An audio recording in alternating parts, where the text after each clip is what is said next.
नमस्कार दोस्तों। मेरा नाम है विजय कुमार। आप देख रहे हैं कॉमिक्स पिटारा चैनल को। तो चलिए दोस्तों, राज कॉमिक्स में सुपर कमांडो ध्रुव की इस शानदार कॉमिक्स को शुरू करते हैं, जिसका नाम है वुडू। तो आप देख सकते हैं इसका कवर पृष्ठ जो कि कुछ इस तरह का है। तो चलिए इसके शानदार स्टोरी को शुरू करते हैं। 20वीं शताब्दी अब धीरे धीरे समाप्ति की तरफ बढ़ रही है। इस समय तक संसार में मशीनी विकास इतना अधिक हो चुका है कि हम धीरे धीरे अपनी पुरानी कलाओं को भूलते जा रहे हैं। इनमें से कुछ कलाओं को भूलते जाना मानव जाति का दुर्भाग्य है, लेकिन कुछ कलाओं को भूल जाने में ही मानव जाति की भलाई भी है। अफ्रीका के घने जंगलों से उभरी एक कला ऐसी ही है जिसका नाम है वुडू। अब अगर तुमने एक कदम भी आगे बढ़ाया ध्रुव, तो अपनी माँ को हमेशा के लिए खो दोगे। उफ, ये कैसी अजीबोगरीब परिस्थिति है। मुजरिम मेरे सामने है और मैं चाहकर भी उसको नहीं पकड़ सकता, क्योंकि मेरी माँ की जान इस गुड़िया में कैद है। राजनगर की नेशनल लाइब्रेरी में अनगिनत किताबें हैं। यहाँ पर हर प्रकार की और हर विषय पर पुस्तकें उपलब्ध है। इसके सदस्यों की संख्या भी 1 लाख पार कर चुकी है, और इस कारण लाइब्रेरी की हर अलमारी के आसपास भीड़ देखी जा सकती है। लेकिन इस विशाल लाइब्रेरी में एक कमरा ऐसा भी है जिसमें मकड़ी, चूहे और दिमकों के अलावा शायद कोई और नहीं जाता, क्योंकि इस कमरे में वे प्राचीन पुस्तकें रखी है जिनको शायद कोई कबाड़ी भी लेना नहीं चाहता। जाहिर है कि ऐसी किताबें कोई पढ़ना भी नहीं चाहता, या चाहता है। मिल गई। मिल गई। आज मेरी खोज पूरी हो गई। मैडम, मैडम, मुझे ये किताब इशू करवानी है, जल्दी से। जी, इस किताब को जल्दी से इश्यू करवाने की कोई ज़रूरत नहीं है, बल्कि सच पूछिए तो उस कमरे से एक किताब ले जाकर आप हम पर एहसान कर रहे हैं। एहसान? मूर्ख औरत इस दुर्लभ किताब के महत्व को नहीं जानती, लेकिन मैं इसका महत्व जानता हूँ। अब मुझको सफलता पाने से कोई नहीं रोक सकता। और उसी रात, बिरजू तैयार हो जा, एक शिकार आ रहा है। क्या खाक तैयार हो जाऊं? ये तो शक्ल से ही कंगाल नजर आ रहा है। अरे, 20-25 रुपए तो होंगे ही इसके पास। बस अपने अद्धे का इंतजाम हो जाएगा, बाकी की लूट हम दूसरे राउंड में करेंगे। कहो हीरो, बिना टैक्स दिए कहाँ जा रहे हो? टैक्स? कैसा टैक्स? कैसा टैक्स? अबे, हमारे इलाके से निकल रहा है और टैक्स भी नहीं देना चाहता है। ठहर, हम टैक्स खुद ही निकलवा लेंगे। बचाओ, बचाओ, चिल्लाता है। तो ये ले। है? ये क्या? लेकिन बिरजू का घूंसा अपने शिकार के बदन तक नहीं पहुंच पाया। कौन है? ध्रुव। फ, फ, फ, फ, फ। कैसा लगा? अच्छा लगा ना? अपने आप को घूंसा मारने में अलग ही आनंद आता है। हमारे इलाके में आकर हमसे ही दादागिरी करता है। तेरी तो। दूसरा लुटेरा पास में पड़ी लकड़ी के टुकड़े उठाकर ध्रुव की तरफ लपका। उसने लट्ठे को ध्रुव की तरफ लहराया। कड़ाक! और अगले ही पल लट्ठे के 2 टुकड़े हो गए। बिरजू को आश्चर्यचकित होने का भी मौका नहीं मिला। ध्रुव ने अपनी मोटरसाइकिल में लगे ट्रांसमीटर को ऑन किया। Hello, police control room, Dhruv here. 17वीं साउथ रोड पर 2 लुटेरे बेहोश पड़े हैं। यस, मैं रिपोर्ट सुबह आकर लिखाऊंगा। Over and all. धन्यवाद ध्रुव जी, बहुत बहुत धन्यवाद। किस लिए? आपकी जान बचाने के लिए? उसकी कोई ज़रूरत नहीं है। वैसे आप हैं कौन और इतनी रात गए कहाँ से आ रहे हैं? मेरा नाम किशोर पांडे है। मैं अपने घर जा रहा था। वो रहा मेरा घर नंबर 26। वो रहा मेरा घर नंबर 261। दरअसल मैं कुछ किताबें देने प्रोफेसर बलसाड़ के घर गया था। मैं पीएचडी कर रहा हूँ ना। प्रोफेसर बलसाड़ मेरे गाइड हैं। पीएचडी यानी शोध कार्य, लेकिन किस विषय पर? प्राचीन अफ्रीकी कबीलों के तंत्र मंत्र। गुड नाइट मिस्टर ध्रुव। अगले कुछ दिनों तक राजनगर में अपराध लहर सामान्य रही, लेकिन ये शायद तूफान के पहले की सी शांति थी। भड़ाक, धाड़, ढिसुम।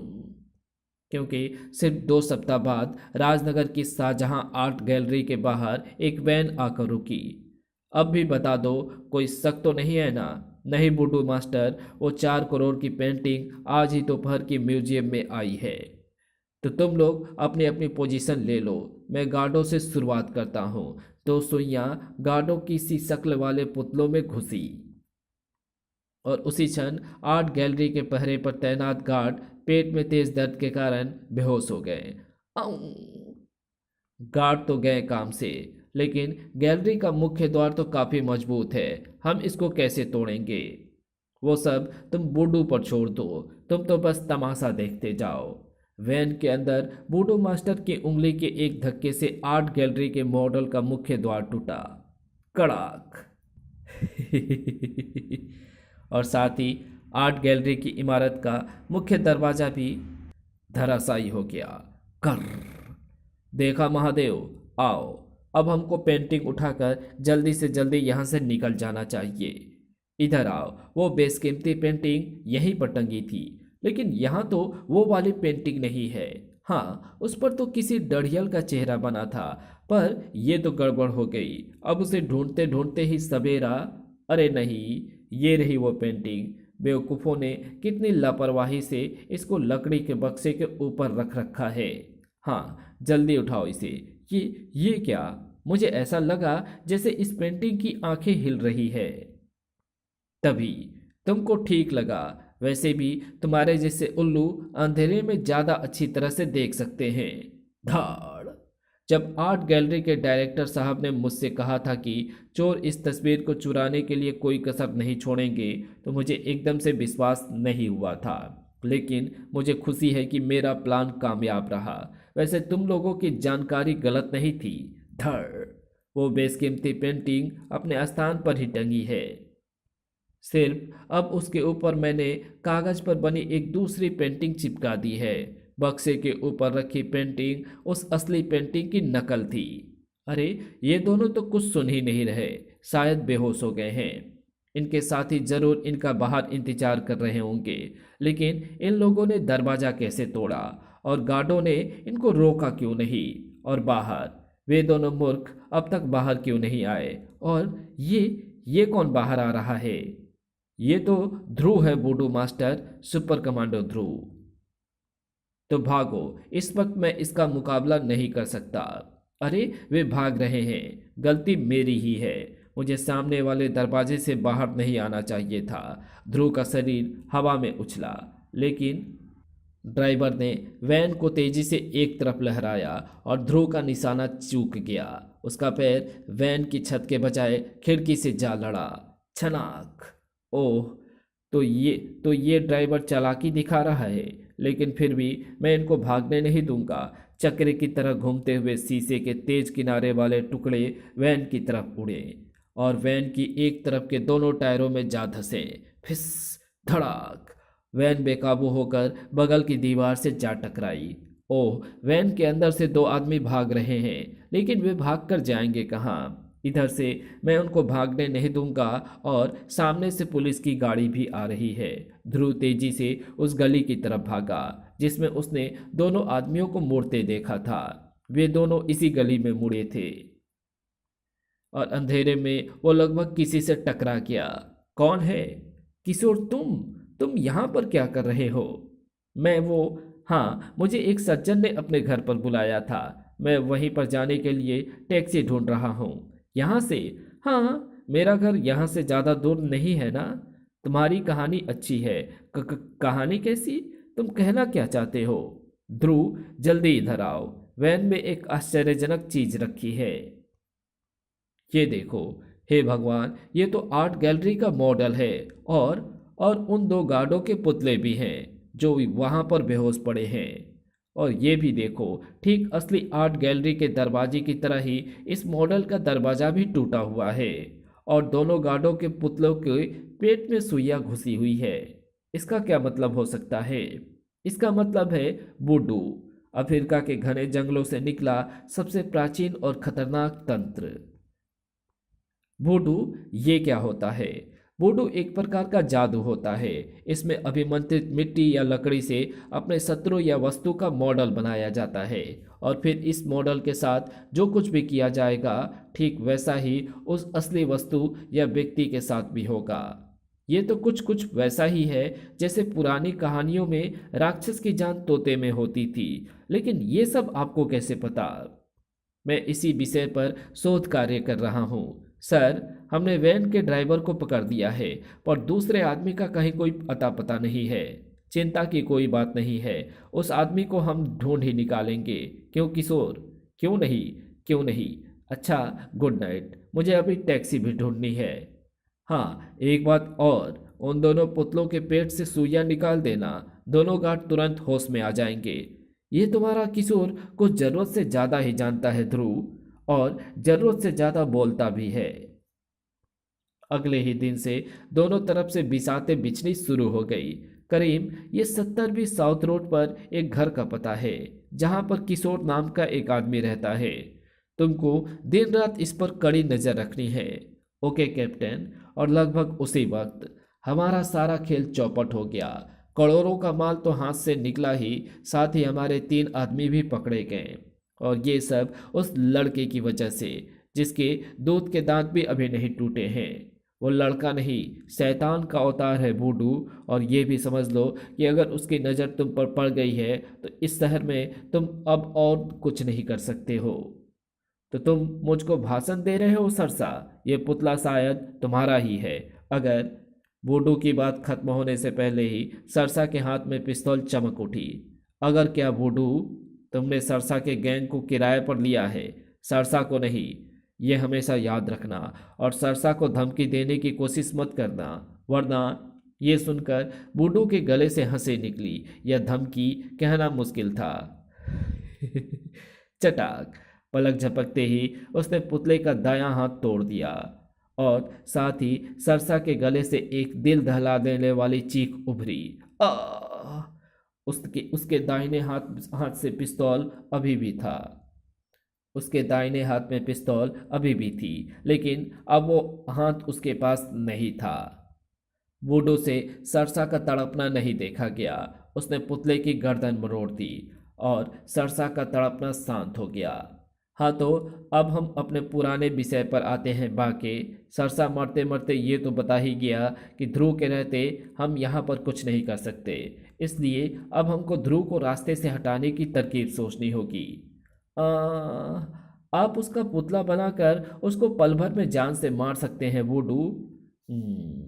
ये तो मैंने भी सोचा था बाके, लेकिन ऐसा करने से पूरे शहर की पुलिस फोर्स हमारे पीछे लग जाएगी और मैं पूरी पुलिस फोर्स के पुतले तो नहीं बना सकता ना। आइडिया वुडू, ध्रुव को अपनी माँ से बहुत प्यार है। अगर आप इससे कुछ समझ गया बाके, समझ गया। शाबाश शाबाश। ध्रुव का इंतजाम अब मैं करता हूँ और तुम अब जाकर हमारे गैंग के लिए नए आदमियों का इंतजाम करो। दूसरी तरफ ध्रुव की छानबीन जारी थी। वे तीनों आदमी सरसा के गैंग के हैं ध्रुव, वही सरसा जिसकी हाथ कटी लाश अभी अभी हमको मिली है। इन पकड़े हुए गुंडों के अनुसार इनके गैंग को किसी दूसरे व्यक्ति ने किराए पर लिया था। वो जंगली ओझा जैसा मुखौटा पहनता है और अपने आप को वुडू कहता है। वो वास्तव में कौन है ये तीनों में से कोई नहीं जानता। शायद मैं जानता हूँ, लेकिन जहाँ तक मैं जानता हूँ सरसा के गैंग में 4 गुंडे थे। हाँ, उस गैंग का एक आदमी अभी भी बचा हुआ है, उसका नाम बांके है। अच्छा सर, अब मैं चलूँगा, मुझे अभी काफ़ी सबूत इकट्ठे करने हैं। प्रोफेसर बलसार का घर ढूंढने में ध्रुव को ज़्यादा दिक्कत नहीं हुई और ना ही प्रोफेसर साहब से कुछ जानकारी उगलवाने में कोई परेशानी हुई। तो तुम किशोर के बारे में पूछने आए हो? क्या किया है उसने? अभी तक तो मुझे भी ये नहीं पता कि उसने क्या किया है। वो कुछ कर ही नहीं सकता, बहुत सीधा लड़का है, लेकिन वो महत्वाकांक्षी भी बहुत है। इसलिए वो एक ऐसे विषय पर शोध कार्य कर रहा है जिसके बारे में कभी किसी ने सोचा तक नहीं है। दूसरी तरफ बांके अपने गैंग का बॉस बन जाने की खुशी में झूम रहा था। तुम लोगों को सिर्फ माल समेटने और रफू चक्कर होने का काम करना पड़ेगा। बाकी सब काम मैं और वुडू, ए लौंडिया, रास्ते के बीच में क्यों चल रही हो? मरने का इतना शौक है तो जाकर रेल की पटरी पर बीच में चल। वो लड़की शायद ऐसी जुबान सुनने की आदी नहीं थी। साएं वो तेजी से घूमी और बाकी की टोपी हवा में उछल गई। हैं? इसकी ये हिम्मत! सटाक! दादागिरी करती है। चटनी बना दो इसकी। 3 बलिष्ठ और पेशेवर गुंडे एक अकेली लड़की की चटनी बनाने के लिए लपके और पलक झपकते उस लड़की के हाथ से 3 चाकू हवा में उछले और अपने अपने निशानों पर जा धंसे। अब तीनों बलिष्ठ और पेशेवर गुंडे सिवाय मार खाने के और कुछ नहीं कर सकते थे। बांके का खुला मुंह खुला ही रह गया। अरे वाह, कौन हो तुम सुंदरी? नाम तो मेरे कई हैं, लेकिन मेरे दोस्त मुझे प्यार से रीटा रामपुरी कहते हैं। वाह वाह, कितना खतरनाक नाम है। हमारे लिए काम करोगे मिस रामपुरी? अगर दाम मिलेगा तो ज़रूर करूँगी, लेकिन रीटा को धोखा देने की कभी सपने में भी मत सोचना बाके। तो तुम मेरा नाम कैसे जानती हो? मैं क्या नहीं जानती बाके?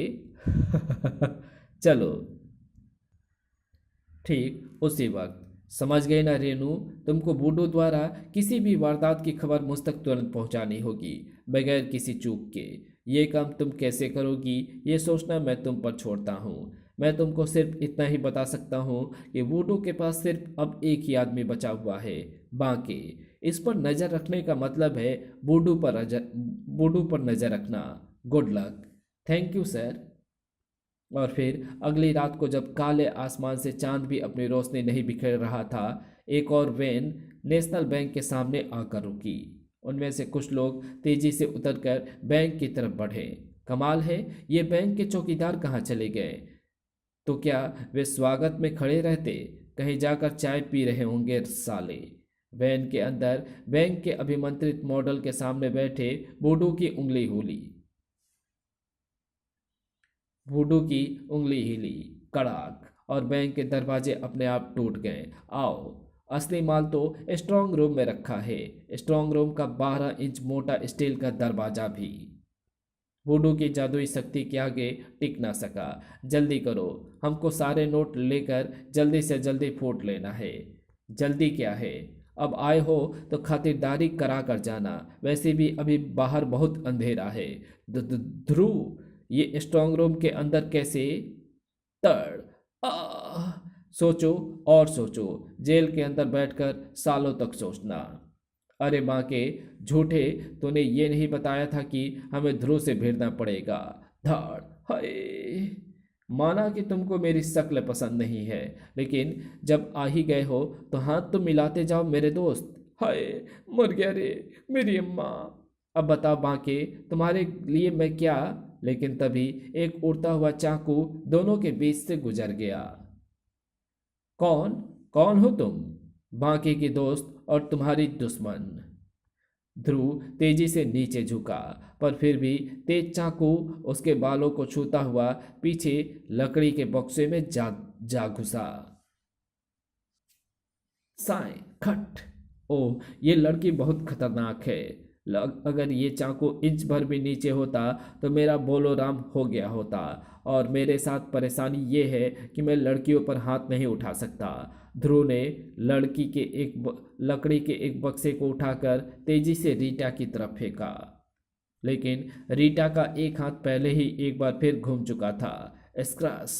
बहुत अच्छा, ठीक वैसा ही जैसा मैं चाहता था। चाकू अपने निशाने पर जा लगा।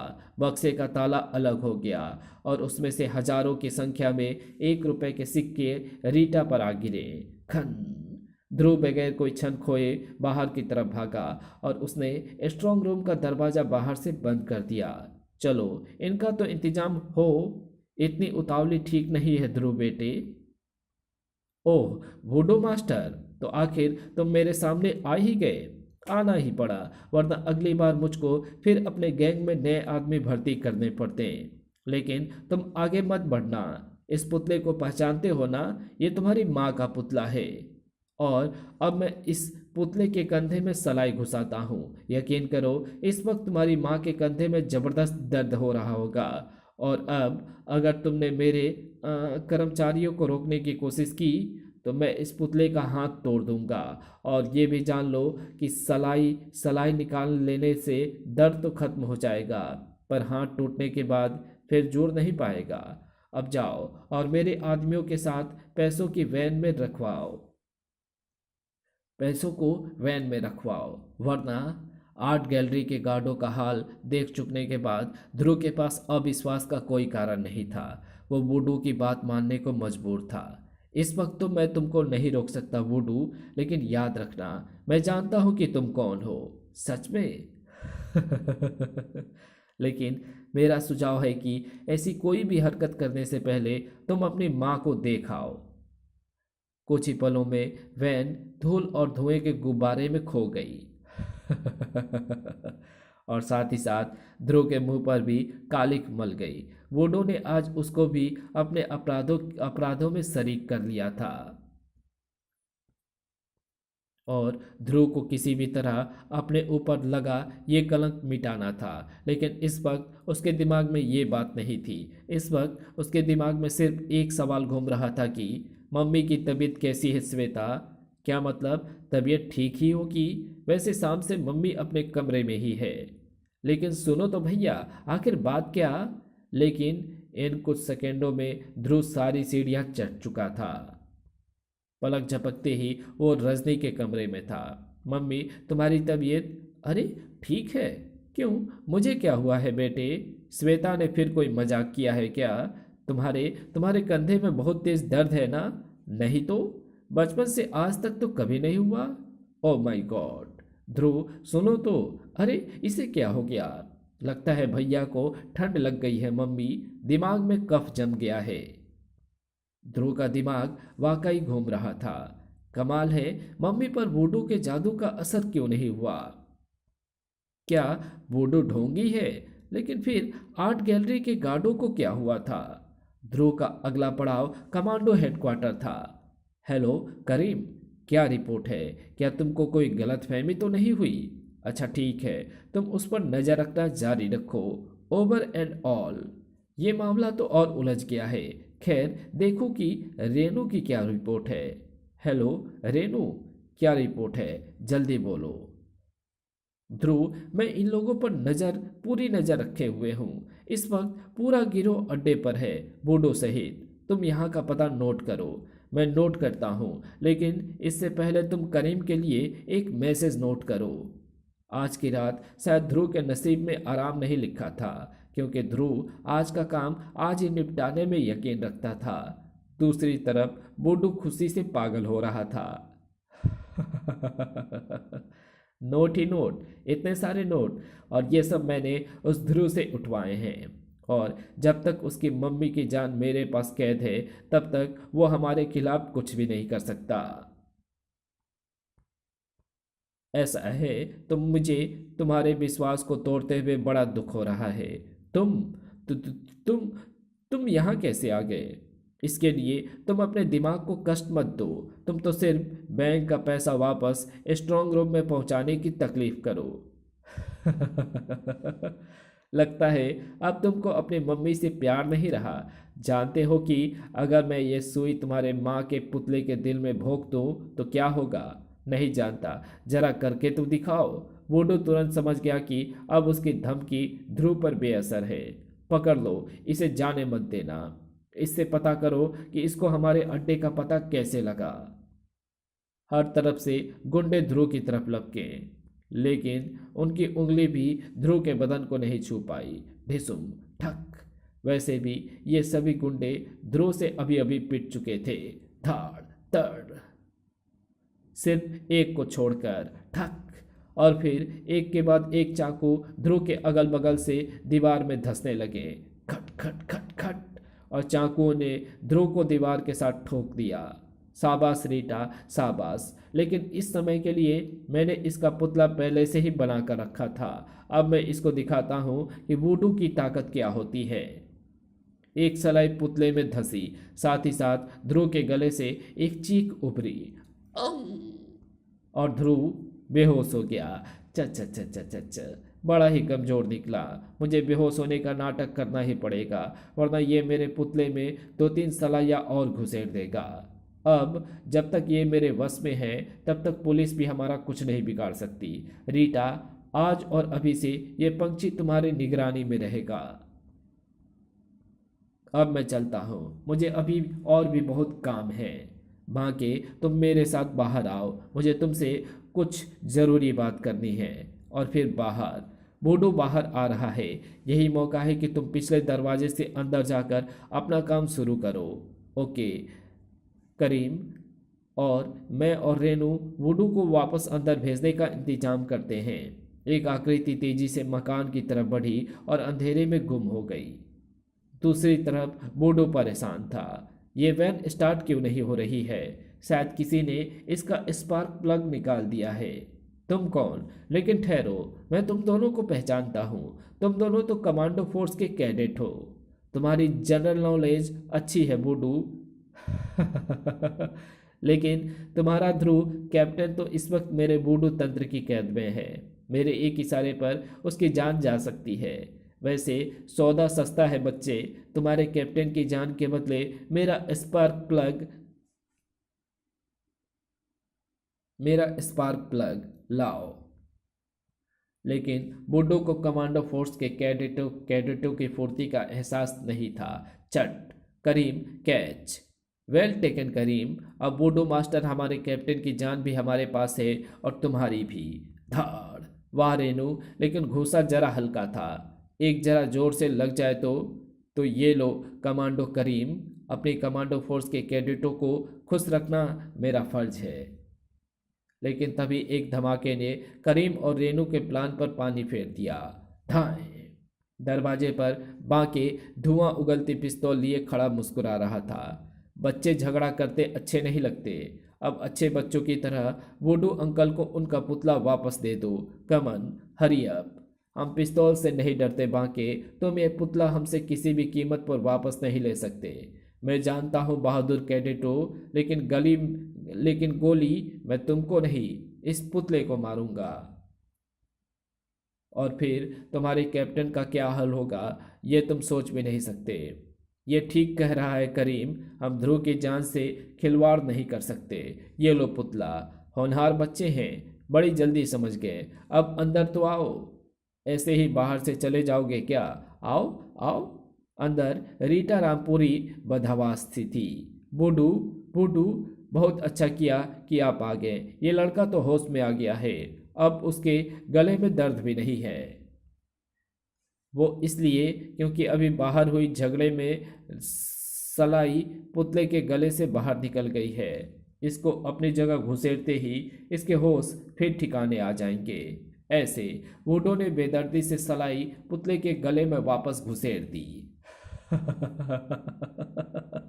और ध्रुव के गले से चीख के बजाय हंसी का फवारा छूट गया। तुम हंस रहे हो? तेरी ये हिम्मत! ले ले और ले। वुडू पागलों की तरह पुतले में सलाइयां खोसता गया। ये क्या हो गया? मेरा वुडू जादू बेकार क्यों हो गया? तुम्हारा जादू बेकार नहीं हुआ है नकली वुडू, बल्कि तुम्हारे जादू को मेरे असली वुडू ने अपने जादू से काट दिया है। और अब तुम असली वुडू से मुकाबला करने को तैयार हो जाओ। तुमने अपने जादू को गलत कार्यों के लिए इस्तेमाल किया और तुमको इसकी सजा मिलनी ही चाहिए। अरे ये कौन है? इसे पकड़ो। हाँ, तुम्हारे सभी आदमी बेहोश पड़े हैं नकली वुडू, और जितने होश में हैं उनके लिए कमांडो फोर्स बहुत है। और अब तुम अपनी ही दवा का स्वाद चखने को तैयार हो जाओ। इतनी जल्दी नहीं ढूंढूंगी। अगर तुम्हारे पास मेरे जादू का काट है तो मेरे पास भी तुम्हारे जादू का तोड़ है नकलची। वुडू अलमारी में रखे एक जार की तरफ लपका, लेकिन तभी जार के टुकड़े टुकड़े हो गए। छनाक। ये क्या? रीटा, तुम गद्दार! तू दुश्मनों से मिल गई है धोखेबाज। शाबाश रीटा, अगर ये उस जादुई पानी को पी लेता तो मेरा वुडू जादू इस पर असर नहीं करता। और अब मैं वुडू मास्टर को वुडू का असर दिखाता हूँ। ये गई सुई नंबर 1 पेट में। हाय, मर गया। क्यों वुडू मास्टर, बहुत तेज दर्द है ना? अब सुई नंबर 2 की बारी है। ए दैया रे, लेकिन ये तो असंभव है जब तुम, हाय, जानते ही नहीं कि मैं कौन हूँ। कि तुम मेरा पुतला कैसे बना सकते हो? हाय, बस करो, नहीं तो मैं मर जाऊंगा। अच्छा चलो, तुम कहते हो तो तुमको और परेशान नहीं करते हैं, लेकिन तुमने ये कैसे समझा कि हम तुमको नहीं जानते? देखो, इस पुतले की शक्ल तुमसे मिलती है या नहीं प्रोफेसर बलसाड़? ये ये तो मेरा ही पुतला है। पर तुम कौन हो? और तुमको बूडू जादू किसने सिखाया? इसको बूडू तुमने ही सिखाया है बलसाड़, क्योंकि तुम ही इसके गाइड हो। किशोर, तुम? हाँ प्रोफेसर बलसाड़, अगर मैं चाहता तो तुमको आधे घंटे पहले ही पकड़ सकता था, पर मैं तुमको किशोर से ही पकड़वाना चाहता था, ताकि तुम खुद समझ सको कि बूडू का दर्द क्या होता है। तो तुम ये सब पहले से ही जानते थे? तुम सबने मुझे बेवकूफ़ बनाया, उल्लू बनाया। आइए इंस्पेक्टर साहब, रेनू का मैसेज मिलते ही मैं चल पड़ा। यहाँ पर सब ठीक तो है ना? First class. लेकिन आप इसको जल्दी से जल्दी यहाँ से ले जाइए, वरना ये अपने बचे बाल भी नोच डालेगा। और फिर शाबाश किशोर, तुमने अपना पार्ट बहुत खूबी से अदा किया है। ये सब तो करीम की ट्रेनिंग का कमाल है। वास्तव में पहले मेरा शक तुम पर था किशोर, लेकिन करीम से ये जानकर कि बैंक डकैती के समय तुम घर पर ही थे, मुझे अपना विचार बदलना पड़ा। मेरी जानकारी में सिर्फ दो ही लोग बूडू तंत्र के बारे में जानते थे, और वो दूसरा व्यक्ति प्रोफेसर बलसाड़ था। इसलिए जब रेनू से मुझको इनके अड्डे का पता चला, तो मैंने तुमको करीम द्वारा तुरंत यहाँ बुलवा भेजा। अब मुझे सारी बातें समझ में आ रही है। शुरू में प्रोफेसर बलसाड़ ने मुझको लालच दिया था कि अगर मैं उनके लिए कहीं से वुडू की किताब खोज लाऊं तो वे मुझको घर बैठे पीएचडी करवा देंगे। लेकिन चूंकि मेरा शोध कार्य का भी विषय यही था, इसलिए मैंने वो किताब बलसाड़ को देने से पहले खुद भी ध्यान से पढ़ी। इससे मुझे भी वुडू जादू के प्रयोग का तरीका भी आ गया था, और उसी से मुझे वो मंत्रित जल बनाने का तरीका भी पता चल गया, जिसको मैंने तुमको पिलाकर वुडू जादू से मुक्त कर दिया। लेकिन आखिरी वक्त पर रीटा अगर जादू से लेकिन आखिरी वक्त पर रीटा अगर चाकू से जाड़ ना तोड़ देती तो शायद मैं बलसाल को सबक ना सिखा पाता। लेकिन आखिरी समय पर ये रीटा रामपुरी हमारी तरफ कैसे हो गई ध्रुव? बता दो रीटा, बता दो। अब अपने दोस्तों से क्या पता रखा जाए? तो सब सुनो, दरअसल ये रीटा रामपुरी कमांडो फोर्स का कैडेट पीटर है। क्या? मैंने सोचा कि क्यों ना दाढ़ी मूछें निकलने से पहले इसकी शक्ल का फायदा उठा लिया जाए। ओह, पतली आवाज बना बना कर मेरा तो गला ही बैठ गया है। कुछ भी कहो पीटर, लेकिन लड़की बनाकर तुम मुझसे भी ज्यादा खूबसूरत लग रहे थे। Oh shut up Renu.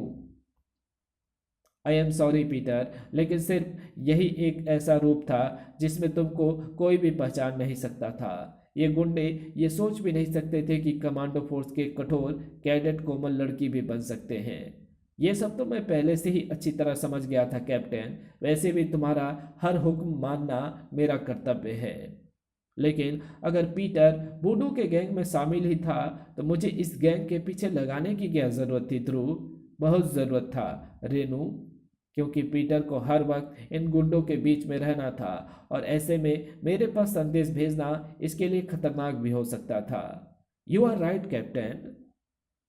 एक बात मुझको अभी भी परेशान कर रही है, वो ये कि मम्मी पर वुडू के जादू का असर क्यों नहीं हुआ। ये तो मैं भी नहीं जानता। जहां तक मैं समझता हूँ, वो पुतला बलसाड़ ने तुम्हारी माँ के नाम से बनाया था, ताकि वो तुमको अपने वश में रख सके। अब या तो वलसाड़ से वुडू का पुतला ठीक प्रकार से नहीं बन पाया था, या या या फिर वो तुम्हारी माँ नहीं, मेरा मतलब रिश्ते में कहीं पर कोई चूक है। अच्छा, तो फिर यही बात होगी। मेरी माँ को गुजरे तो काफ़ी वक्त हो गया है। मुझे इस वक्त पालने वाली माँ मुझे जन्म देने वाली माँ नहीं है, और तंत्र मंत्र में माँ का मतलब जन्म देने वाली माँ से ही होता है। पर अब इस किताब का मैं क्या करूँ? तुम पीएचडी किसी और विषय में कर लेना। इस समय तो मुझे इस किताब का एक ही इस्तेमाल ध्यान में आ रहा है, सर्दी में हाथ तापने का। और इसी के साथ ये कहानी यहीं समाप्त होती है। तो आपको ये वीडियो कैसी लगी? अगर आपको ये वीडियो अच्छी लगी हो तो इस वीडियो को लाइक शेयर कमेंट ज़रूर कर देना। चैनल पे नए हो तो चैनल को सब्सक्राइब कर ऑल नोटिफिकेशन को सिलेक्ट ज़रूर कर लेना। Thanks for watching my videos.